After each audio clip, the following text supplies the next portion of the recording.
మహాభారతం తెలుగులో ఎపిసోడ్ 14-15 భీష్మునికి మరణోత్తర క్రియలు పూర్తిచేశాడు ధర్మరాజు. ఒకనాడు వ్యాసమహర్షి హస్తినావతికి వచ్చాడు. ధర్మజుడు వ్యాసుని ఎంతగానే గౌరవించి పూజించి, మహర్షీ, సమస్త భారతావనికి చక్రవర్తి నైనా నాకెందుకో మనఃక్లేశం దూరం కావటంలేదు. నా హృదయోపశమనానికి మార్గం చెప్పండి మహర్షీ వేడుకొన్నాడు ధర్మజుడు. ధర్మజా, నీ మనోక్లేశం దూరం కావాలంటే అవశ్యంగా నీవు అశ్వమేధ యాగం చేయవలసిందే. మహర్షులను, పండితులను, వేదాచార్యులను పిలిపించు. యాగముహూర్తం నిర్ణయించు.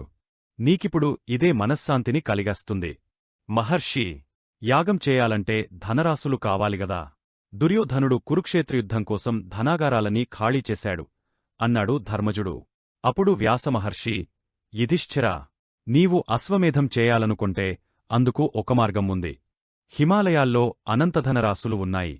మరుత్తుడు అనేరాజు బ్రాహ్మణులకు దానమిచ్చిన ధనాన్ని బ్రాహ్మణులందరూ కలసి అక్కడ దాచారు. కొన్ని వేల సంవత్సరాల నుండి ఆ ధనరాశులు అక్కడే నిక్షిప్తంగా పడివున్నాయి. ఆ ధనం నీ అశ్వమేధ యాగానికి ఉపయోగించవచ్చు.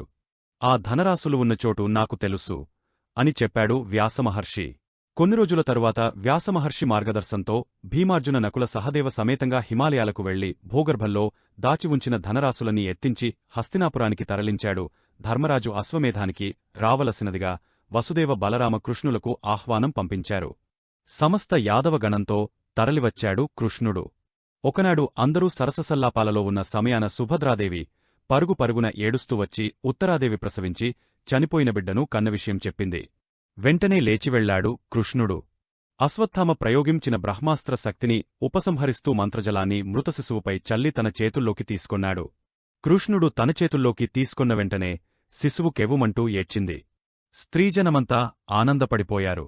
ధర్మజాదులు వంశాంకురం నిలిచినందుకు కృష్ణుని ఎంతగానే కొనియాడారు. సుభద్ర తనమనుమనిలో అభిమన్యుకుమారుని చూచుకొని మహదానందభరితురాలైంది. హస్తినా నగరమంతా వేడుకల జరిపించాడు ధర్మరాజు. పాండవ వంశం పరీక్షిణం అయ్యే సమయాన జన్మించాడు కనుక ఉత్తరాదేవి పుత్రునికి పరీక్షిత్తు అని పేరు పెట్టారు. అశ్వమేధ యాగం ప్రారంభం అయ్యింది. అశ్వరక్షకుడిగా అర్జునుడు సైన్యంతో వెళ్లాడు. ఎన్నో రాజ్యాలు తిరిగింది అశ్వం. అశ్వాన్ని అనుసరిస్తూ వెళుతున్నాడు అర్జునుడు. మద్ర సింధు దేశాలు గడచి మణిపుర రాజ్యానికి ప్రవేశించాడు అర్జునుడు. మణిపుర దేశానికి రాజు బభ్రువాహనుడు. బభ్రువాహనుడు చిత్రాంగదాదేవి కుమారుడు. అర్జునుడు తీర్లయాత్రలు చేసిన సమయంలో మణిపుర రాజకుమారి చిత్రాంగదను వివాహమాడి కొన్ని దినాలు ఆమెతో గడిపిన ఫలితమే ఈ బభ్రువాహనుడు. బభ్రువాహనుని చిత్రాంగద తండ్రియైన చిత్రవాహకరాజు దత్తత తీసుకొన్నాడు. చిత్రవాహకునికి మగసంతానం లేదు కనుక చిత్రాంగదాదేవి మణిపుర రాజ్యంలోనే ఉండిపోయింది. పాండవపుత్రులందరూ కురుక్షేత్ర యుద్ధంలో పాల్గొన్నారు కాని బభ్రువాహనుడొకడే కురుక్షేత్ర యుద్ధంలో పాల్గొనలేదు. ధర్మరాజు హస్తినాపుర సామ్రాజ్యానికి చక్రవర్తి అయ్యాడని, యుద్ధపాప నివారణార్థం అశ్వమేధయాగం చేస్తున్నాడని, అశ్వరక్షకునిగా అర్జునుడే వచ్చాడని బభ్రువాహనుడు సంతోషభరితుడయ్యాడు. యాగాశ్వం మణిపురానికి వచ్చినందుకు, జీవితంలో మొదటిసారిగా తండ్రిని చూడబోతున్నందుకు పొంగపోయాడు. ఆ సమయాన చిత్రాంగదాదేవి అంతఃపురానికి దూరంగా కావేరి సంగమతీరాన తపోవృత్తిలో ఉంది. చిత్రవాహక రాజు మరణించిన తరువాత బభ్రువాహనునికి పట్టాభిషేకం జరిపించింది. తన తండ్రి చిత్రవాహకుడు తనను అత్తవారింటికి వెళ్లరాదని కట్టడి చేసిన కారణంగా విరక్తయై శివధ్యానంలో నదీతీరాన ఆశ్రమం నిర్మించుకుని అక్కడే ఉంటున్నది. మణిపురానికి అర్జునుడు వచ్చిన విషయం ఆమెకు తెలియదు. చిత్రాంగద స్త్రీగా పుట్టిన విలువిద్యా కత్తియుద్ధాలలో ఆమెను మించిన వీరులు అక్కడ లేరు. అర్జునుని పత్ని అయిందేగాని హస్తినతో ఆమెకు సంబంధాలు లేవు. బభ్రువాహనుడు కానుకలు తీసుకుని పరివారాన్ని వెంటబెట్టుకుని అర్జునుని గుడారానికి వెళ్లి పాదనమస్కారం చేసి వినయంగా నిల్చున్నాడు. నీవేనా మణిపుర రాజ్యానికి రాజువి? అవును మధ్యమ పాండవా, నేనే నీ పుత్రుడను. అర్జునుడు ధిక్కారంగా బభ్రువాహనుడిని చూచాడు. బభ్రువాహనుడు కురుక్షేత్రానికి రాలేదని కోపంగా ఉన్నాడు అర్జునుడు. బభ్రువాహనుడు తన రూపానికి ప్రతిరూపంగా కనిపించాడు. బింకంలోనూ పొంకంలోనూ ముమ్మూర్తులా తనలాగే ఉన్నాడు. విధిలిఖిత ప్రేరణ వల్లనో, కురుక్షేత్ర యుద్ధంలో పాల్గొనలేదన్న కోపం వల్లనో ములుకు మాటలతో బభ్రువాహనుని రెచ్చగొట్టాడు అర్జునుడు. వీరుడా, నీవు నిజంగా అర్జునుని పుత్రుడవే అయితే పరికిపందలా కానుకలు తెచ్చివుండవు. నీలో పౌరుషంకన్నా ప్రాధేయతే కనిపిస్తున్నది నాకు అంటూ హేళనగా నవ్వాడు అర్జునుడు. అర్జునుని అవహేళనకు తోకతొక్కిన త్రాచులా అయ్యాడు. బభ్రువాహనుడు, ఆర్యా, నీ మాటలకు అర్థమేమిటి? తండ్రివి అన్న పూజ్యభావంతో నీముందు తలవంచానేగాని నేను పౌరుషహీనుడను కాదు. నీ కొడుకును అవునో కాదో నా శస్త్రాస్త్ర పరిజ్ఞానం చూచిన తరువాతనైనా తెలుసుకోగలరని భావిస్తున్నాను అంటూ అర్జునుని ధిక్కరించి చూచాడు. నీవంతటి వీరుడవైతే నాతో పోరాడి నిరూపించుకో. సైనికులారా, యాగాశ్వాన్ని బంధించండి అంటూ బభ్రువాహనుడు సైనికులకు ఆజ్ఞాపించి, ఆర్యా, నీ అభిమత ప్రకారమే నేను వీరుడనో కాదో తేల్చుకునడంతో పాటు నీ కొడుకును అవునో కాదో కూడా తేల్చుకుంటాను అంటూ చరచరా బయటకు వెళ్ళిపోయాడు. మెరుపులా వచ్చి మెరుపులా వెళ్ళిపోయాడు బభ్రువాహనుడు. అర్జునుడు అప్రతిభుడైపోతూ, సరే, ఏం జరుగుతుందో చూద్దాం. ఈ వీరుని శక్తి సామర్థ్యాలు చూడాలని నాకు ఆశగా ఉంది అనుకున్నాడు మనస్సులో.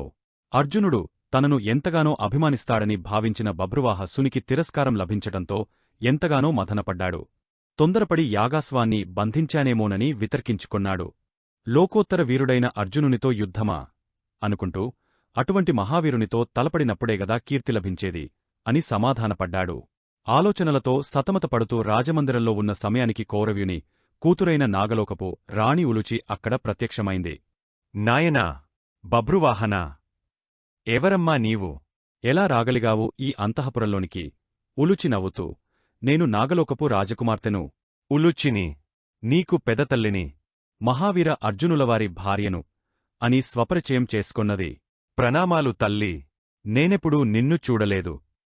మధ్యమ పాండవులు మణిపురానికి వచ్చారని తెలిసివచ్చాను. ఉలుచికి జరిగిన విషయమంతా చెప్పాడు బభ్రువాహనుడు.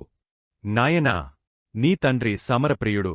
నిన్ను తూలనాడినట్లు నటించి నీ శక్తి సామర్థ్యాలను పరీక్షింపదలచాడు. నీకు అధైర్యం వద్దు. నీ ప్రతిభా పాటవాలను నీ తండ్రికి చూపించు. బభ్రువాహనా, అత్యంత మహిమాన్వితమైన దివ్యబాణాన్ని నీకిస్తున్నాను. స్వీకరించు అంటూ ఒక దివ్యాస్త్రాన్ని ఇచ్చింది ఉలుచి. అమ్మా, నా తండ్రి మనసు తెలియక తల్లడిల్లిపోయాను. నీవు వచ్చి నాకు విషయం తెలిపిన తరువాత మనశ్శాంతిగా ఉంది అన్నాడు బభ్రువాహనుడు దివ్యాస్త్రాన్ని తీసుకొంటూ. విజయోస్తు కుమారా, నేనే నీ తోడుగా ఉండి యుద్ధం నడిపిస్తాను. కాలహరణం చేయకుండా విశ్రమించు అని ఉలుచి అంతర్ధానమయ్యింది. ఊపిరి పీల్చుకొన్నాడు బభ్రువాహనుడు. తెల్లవారింది. బభ్రువాహనుడు ఆశ్రమాన ఉన్న చిత్రాంగదను తీసుకుని రావటానికి రథం పంపించాడు. మంత్రి సేనాపతులను పిలిపించి సైన్యాన్ని సిద్ధం చేయించి యుద్ధ సన్నద్ధుడై అర్జునుని వద్దకు వచ్చాడు. బభ్రువాహనుని రణోత్సాహానికి అర్జునుడు ఆశ్చర్యపడుతూ తానుకూడా యుద్ధ సన్నద్ధుడయ్యాడు. యుద్ధం ఆరంభమయ్యింది. ఒకరికొకరు తగ్గకుండా అస్త్రప్రయోగాలు చేస్తున్నారు. మహావీరుడైన అర్జునుని ఎంతగానో చికాకు పరిచాడు బభ్రువాహనుడు. ఆ సమయంలో అర్జునునికి అభిమన్యుడే గుర్తుకొచ్చాడు. విజయం ఇద్దరికీ అనిశ్చితంగా ఉంది.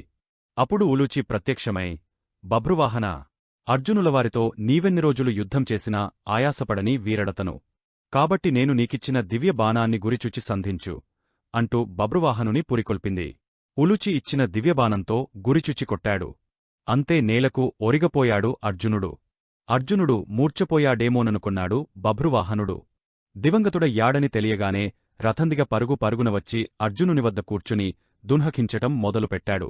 బభ్రువాహనుడు అర్జునునితో యుద్ధం చేయబోతున్నాడని వినిస చిత్రాంగద పరుగున వచ్చింది. కాని ఆమె వచ్చేసరికి అంతా జరిగపోయింది. అర్జునుడు మరణించాడని తెలుసుకుని తల్లడిల్లిపోయింది. చెల్లి, చిత్రాంగదా, శాంతించు అంటూ ఊరడించింది ఉలుచి. అంతలో నాగలోకపు రాజు కౌరవ్యుడు అక్కడ ప్రత్యక్షమయ్యాడు. తల్లి, స్వర్గలోకం నుండి సంజీవిని మణిని తీసుకొచ్చాను.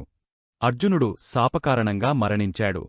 ఈ దివ్యమణి స్పర్శతో పునర్జీవుడవుతాడు అంటూ సంజీవిని మణిని తాకించగానే అర్జునుడు నిద్రలేచినట్లుగా లేచాడు. దున్హకంతో దూరంగా నిలుచుని ఉన్న బభ్రువాహనుని దగ్గరకు తీసుకొన్నాడు. అప్పుడు ఉలుచి అర్జునుని శాపవృత్తాంతం ఇలా చెప్పింది. ఒకసారి నేను గంగానదీ ప్రాంతంలో విహరించటానికి వచ్చినప్పుడు గంగాదేవికి వసువులకి నడచిన సంభాషణ విన్నాను. అర్జునుడు శిఖండిని అడ్డుపెట్టి భీష్ముని వధించినందుకు ప్రతిగా గంగాదేవి వసువులతో, నేటికి సరిగా సంవత్సర కాలానికి అర్జునుడు ఒక వీరుని చేతిలో మరణిస్తాడు అని శాపమిచ్చింది. అది విన్న నేను నా తండ్రి కౌరవ్యునితో చెప్పి దున్హకించగా ఆయన వసువుల వద్దకు వెళ్లి అర్జునుని రక్షించమని ప్రాధేయపడ్డాడు. గంగాశాపం తప్పదని స్వర్గలోకపు సంజీవమణితో అర్జునుడు పునర్జీవితుడు అవుతాడని శాపవిముక్తిని చెప్పి పంపారు. మహావీరుడైన అర్జునుడు పరరాజుల చేతిలో పరాభవపడటం ఇష్టంలేక బభ్రువాహనునితో యుద్ధం చేయించి మరణాన్ని కలిగించి మరలా బ్రతికించుకొన్నాను అంటూ అర్జునుని శాపవృత్తాంతాన్ని వివరించింది ఉలూచి. ఉలూచి సమయస్ఫూర్తికి, పాండవ ప్రియత్వానికి అందరూ ఎంత గానో ఆనందించారు. అర్జునుడు కొన్ని రోజులు మణిపుర రాజ్యంలోనే ఉండిపోయాడు. ఉలూచి చిత్రాంగదలకు కురుక్షేత్ర యుద్ధ వివరాలు చెబుతూ కాలం గడిపాడు. ఒకనాడు బభ్రువాహన చిత్రాంగద ఉలూచిలను ధర్మజుని అశ్వమేధయాగానికి రావలసిందిగా ఆహ్వానించి అందరివద్ద సెలవు తీసుకుని యాగాశ్వంతో పాటు ఉత్తర దిక్కుగా ముందుకు సాగాడు. అశ్వమేధ యాగానికి చిత్రాగంద ఉలూచి సహితుడై బభ్రువాహనుడు వచ్చాడు. ముమ్మూర్తులా అర్జునుని పోలివున్న బభ్రువాహనుని చూచి అందరూ ఆనందపడ్డారు.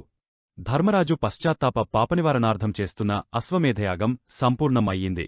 వేదవిధులు, ఋషులు, పండితులు, రాజులు, బ్రాహ్మణులు, సామంతులు ఎందరెందరో వచ్చారు. వ్యాసమహర్షి యాగాన్ని దగ్గరుండి జరిపించాడు. కృష్ణుడు యాగపర్యవేక్షకునిగా ఉన్నాడు. బ్రాహ్మణులకు భూరిదానాలను చేశాడు ధర్మరాజు. అశ్వమేధం నిరాటంకంగా నడిచింది. అందరూ ఆనందపడ్డారు. 15 సంవత్సరాలు గడచిపోయాయి.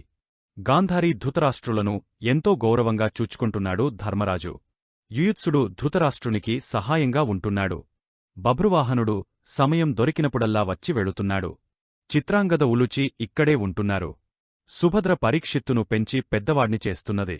ద్రౌపది ఎవరికీ ఏ ఇబ్బంది రాకుండా పర్యవేక్షణ చేస్తూ ఉంది.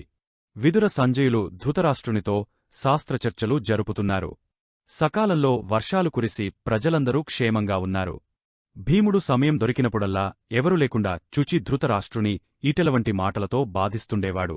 దుశ్శాసనుని గుండెలు ఏ విధంగా చీల్చినది దుర్యోధనుని తొడలు ఏ విధంగా విరిచినది వర్ణించి ధృతరాష్ట్రుడు వినేట్లుగా చెబుతుండేవాడు. తన బలాన్ని తానే పొగుడుకొనేవాడు. భీముని వేధింపు మాటలు విని సహించలేకపోయేవాడు ధృతరాష్ట్రుడు. కాని ఏమీ చేయలేక కన్నీరు పెట్టుకునేవాడు. ధర్మరాజుకి ఈ విషయం తెలియనిచ్చేవాడు కాదు.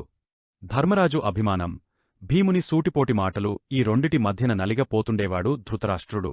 ఒకనాడు వ్యాసమహర్షి ధృతరాష్ట్రుని చూడటానికి వచ్చాడు. ధృతరాష్ట్రుడు వ్యాసమహర్షికి నమస్కరించి, తండ్రి, ఈ రాజరికపు సుఖాలమీద నాకు మనసులేదు.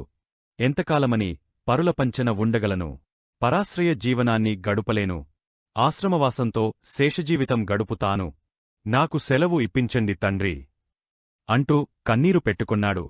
ఈ విషయం విన్న ధర్మరాజు పరుగున వచ్చి ధృతరాష్ట్రుని కాళ్లపై పడి, పెదనాన్న, ఏమిటి నీ నిర్ణయం? నేను విన్నది నిజమేనా? నీకిక్కడ ఏ లోపం జరిగింది? మిమ్ములను ఎవరేమైనా అన్నారా? అంధులైన మీరు అరణ్యవాసం ఏ విధంగా చేయగలరు? మీ నిర్ణయం మార్చుకోండి. మాకు మీరేగదా పెద్ద దిక్కు. నాయనా ధర్మజా, నన్నెవరూ ఏమీ అనలేదు. నీవు నన్ను ప్రేమగా చూస్తున్నావు.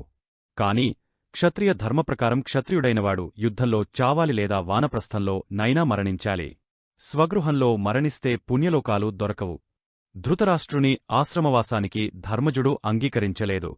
కాని వ్యాసమహర్షి ధర్మజుని ఒప్పించి అంగీకరింపచేశాడు.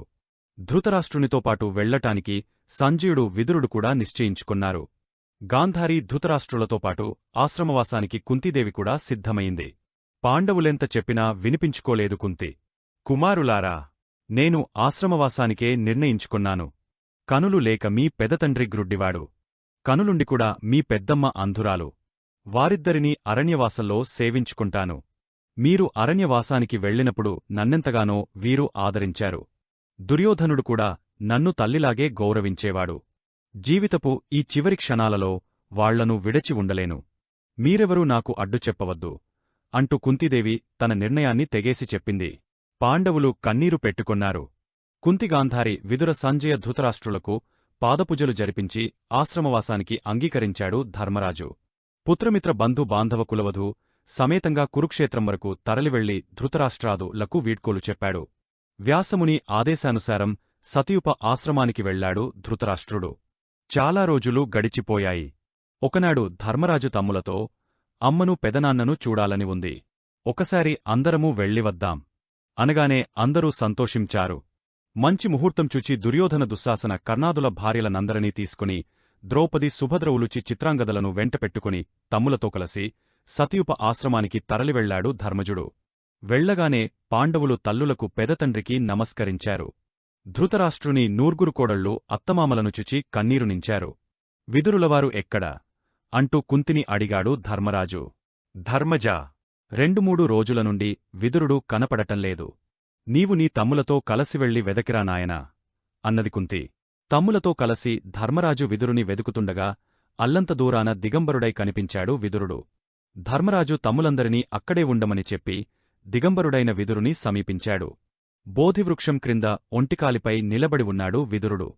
విదుర మహాశయ, నేను ధర్మజుడను, నమస్కరిస్తున్నాను అన్నాడు. కాని విదురుడెప్పుడో విగతజీవుడయ్యాడని గ్రహించాడు ధర్మరాజు. వెంటనే సోదరుల సహాయంతో విదురునికి అగ్నిసంస్కారం చేసి అస్థికలను గంగలో కలిపివచ్చి విదుర మరణవార్తను ధృతరాష్ట్రునికి తెలియపరచాడు. 3-4 రోజులు గడిచాయి. ఆనాడు నిండు పూర్ణిమ. వ్యాసమహర్షి సతయుపుని ఆశ్రమానికి వచ్చాడు. అందరి వందనాలను స్వీకరించి యోగక్షేమాలు విచారించాడు. అంతలోనే చంద్రోదయం అయ్యింది. వ్యాసమహర్షి అందరినీ సమావేశపరచి అందరిచేత గంగాస్నానాలు చేయించాడు. తరువాత కురుక్షేత్ర యుద్ధంరంగలో మరణించిన వీరులందరినీ తన తపోవిద్యతో అక్కడకు రప్పించాడు. దుర్యోధన కర్ణ సైంధవ ద్రుపద విరాట శల్య దుశ్శాసనాదులు అందరూ గంగానది నుండి నడుచుకుంటూ వచ్చారు. అందరూ ఆశ్చర్యపడుతూనే ఆనందించారు.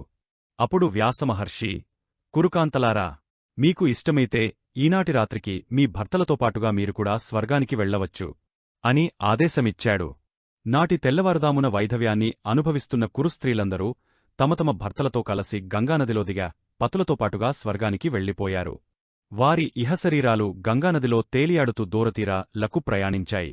పాండవులు సతయుప ఆశ్రమంలో 4 రోజులున్నారు. ధర్మరాజు ఒకనాడు ధృతరాష్ట్ర గాంధారి కుంతి సంజయుల వద్ద సెలవు తీసుకుని హస్తినాపురానికి పరివార సోదరసమేతంగా వెళ్లిపోయాడు. పాండవులు వెళ్లిన కొన్ని రోజులకు ధృతరాష్ట్రాదులు నివసిస్తున్న అరణ్య ప్రదేశాన్ని కార్చిచ్చు చుట్టుముట్టింది. భయంకర అగ్నిజ్వాలలు ఆకాశాన్ని అంటాయి. అప్పుడు ధృతరాష్ట్రుడు సంజయుని పిలచి, సంజయ, కార్చిచ్చు మనలను చుట్టుముట్టింది. దీనినుండి బయటపడగల శక్తి నాకు లేదు. పుత్రులనందరినీ పోగొట్టుకుని దుర్దశను అనుభవిస్తున్న నన్ను కరుణించటానికే అగ్నిదేవుడు వచ్చాడేమోననిపిస్తున్నది. నేను ఈ కార్చిచ్చుకి బలికావటానికే నిశ్చయించుకున్నాను. నీవు కుంతీదేవిని తీసుకుని ఇక్కడ నుండి వెళ్లి ప్రాణాలను రక్షించుకో అన్నాడు. కుంతీదేవి గాంధారీ ధృతరాష్ట్రులను వదలి వెళ్లటానికి ఇష్టపడలేదు. సంజయుడు, మహారాజా, మీ ఇంటి ఉప్పుతిని పెరిగాను. మీతో కలసి బ్రతికాను. ఈ జీవిత చివరి క్షణంలో మిమ్ములను విడచి నేను వెళ్లలేను. మీతో పాటుగా నేస్కూడా మరణించటానికే నిశ్చయించుకొన్నాను అంటుండగానే కార్చిచ్చు కమ్మివేసింది. అందరూ అగ్నికి ఆహుతైపోయారు. కొన్ని రోజులకు సతయుపం నుండి కొందరు మునులు ధర్మరాజును దర్శించారు. ధర్మరాజా, నీకొక విషాదవార్తను తెలియజేయవలసి వచ్చినందులకు చింతిస్తున్నాం. ధృతరాష్ట్రుడు గాంధారి మీతల్లి కుంతీదేవి సంజయునితో సహా అడవిలోని కార్చిచ్చుకు ఆహుతైపోయారు అని చెప్పారు. పాండవులు చాలా దుఃఖించారు. అందరికీ శ్రాద్ధకర్మలు జరిపించారు పాండవులు. తరువాత ఏం జరుగుతుంది అనేది నెక్స్ట్ వీడియోలో చూద్దాం. మా వీడియో మీకు నచ్చినట్టు అయితే లైక్ చేయండి, షేర్ చేయండి, కామెంట్ చేయండి. ముఖ్యంగా సబ్స్క్రైబ్ చేసుకోవడం మరచిపోకండి. మీ సలహాలు సూచనలు ఏమైనా ఉంటే కామెంట్ చేయండి. సోషల్ మీడియాలో ఫాలో అవ్వండి. ఆదిపర్వం నుండి శల్యపర్వం వరకు పీడీఎఫ్ కింద డిస్క్రిప్షన్లో ఉంది, డౌన్లోడ్ చేసుకోండి. ముందు వీడియోస్ చూడకపోతే కింద లింక్స్ ఉన్నాయి, చూడండి.